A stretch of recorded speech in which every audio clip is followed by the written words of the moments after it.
தயிர் சாப்பிட்றதுனால வர ஹெல்த் பெனிஃபிட் வந்து நமக்கு நெறைய தெரிஞ்சுது. இப்ப இது வந்து நம்ம வீட்ல ரெடி பண்ற தயிர் மட்டுமா? இல்ல கடையில வாங்கி சாப்பிடுற தயிருக்கும் பொருந்துமா இது? ஒரு சின்ன வித்தியாசம் இருக்கு. இப்ப நம்ம வீட்ல வந்து நம்ம உரமோர் ஏற்கனவே இருக்கும்.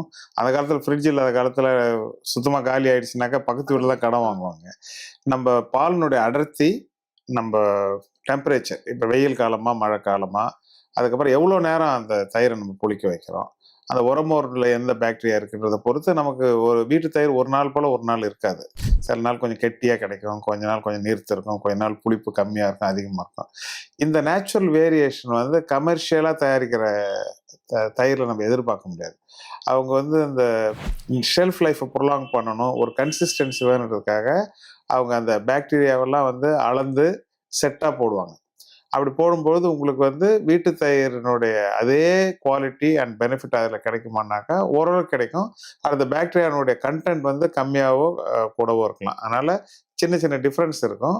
பட் வீட்டில் தயிர் போட வசதி இல்லைன்னாக்கா நம்ம வந்து கடையில் இருக்கிற தயிரை பயன்படுத்திக்கலாம்.